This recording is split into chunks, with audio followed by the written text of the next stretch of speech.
So you get citizen involvement, and then their hands are tied.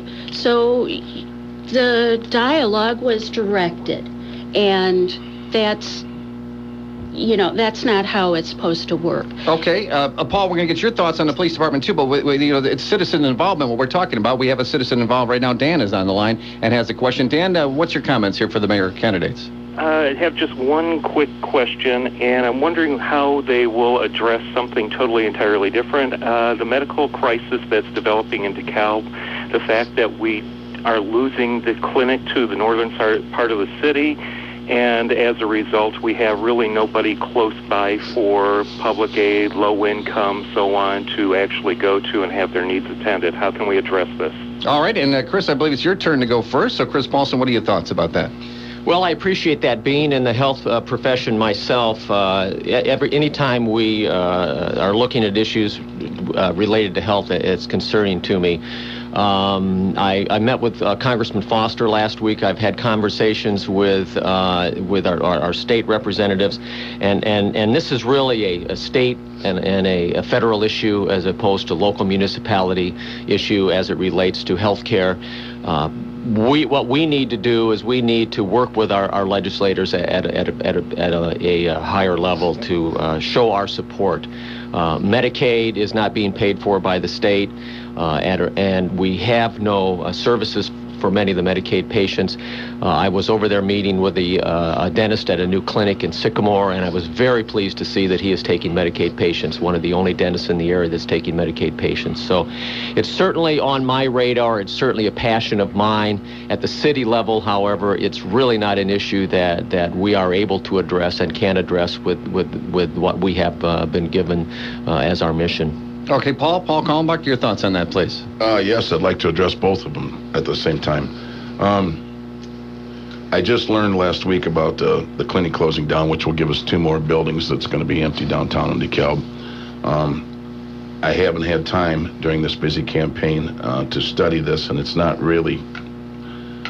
hasn't been brought up as an issue, but as a humanitarian, I've been very concerned about it.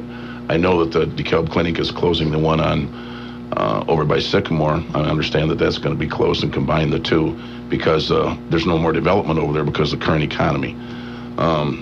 I need to do more research before I could come up for an answer with Dan, but we certainly need to get the medical treatment for our citizens here in DeKalb and retain something down here. It is a very, very good question, and I don't have the answer for it right now. As for the police station, when I was a senior in high school in 1968, I went to the new high school, from the old high school to the new school. And the DeKalb Municipal Building and Police Station was built that year. They put a footing in there to go up 2 more floors in the current location. That was phase 1. Phase 2 was they bought all the structures in that whole city block, tore all the houses down and made a parking lot with the intention of phase 3 to expand to the south, to the east, or straight up.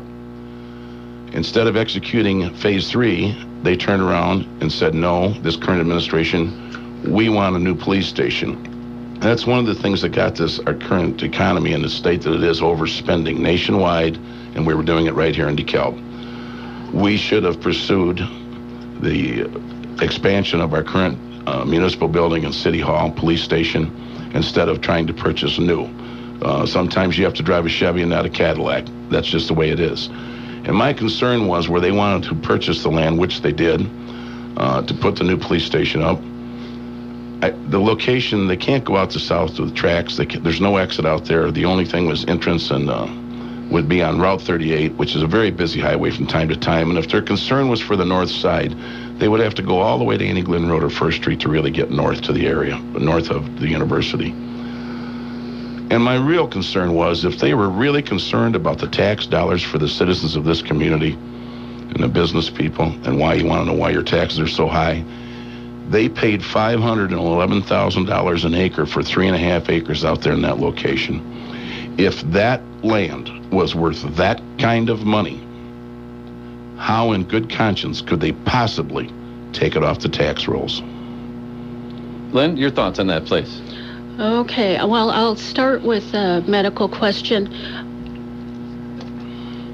The lack of primary medical care is a big, big problem, and it actually impacts city services. I was shocked during the budget hearings last year to find out that our fire department is being called upon for transportation to the ER for things that people have been putting off for lack of a primary care physician. I think that should be bumped up on the priority list. That's very basic. The city is spending money on this, everybody's spending money on this. My idea, and I don't know how feasible it is, but we should certainly be talking about it. We shouldn't be talking about having our hands tied. We should be maybe talking to Tri-County Services and seeing if maybe we could expand. Maybe we could find them some space. That would be an idea, but there's got to be some sort of addressing this problem of the lack of generalists, general care doctors, because it costs us in so many ways every day. Now, when it comes to the police station, I'm in agreement with Paul. I would go a little bit further with that, though. I would say sell that commercial property, sell it to a developer who's going to develop it right away, grab those tax dollars that are generated by it, earmark them for future construction, police station, fire station, whatever. We need to earmark funds for plans for the future. With the police station, I'm with Paul. I mean, they bought up that whole block. There was a promise made to the taxpayers when they built that municipal building that they would add on. It took them a while to pass that referendum for that building, and they had to make that promise, and they should keep that promise. And that would be a darn good use of TIF dollars, by the way, instead of skating rinks and stuff. All right, very good. We call that a segue in the business. You got something else? Yeah, well, I haven't had a chance to address Go ahead, please. these issues that relate to the police station, and again, it amazes me that individuals think that we just wake up one morning and make decisions. Again, that's what I say. But people who are on the outside who choose not to come in and get part of the discussion.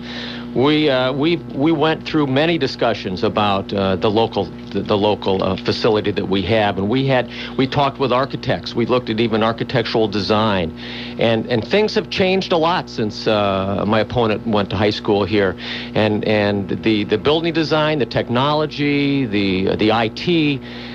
To do what was suggesting to build up, and I even heard my opponent say put a parking garage on top of City Hall at one of our first forums. These are things that just aren't real. These are things that just can't happen. We did extensive police studies and response times. Our police chief had people drive to find out where is the best location for the public safety. We've heard a lot about the need for public safety here.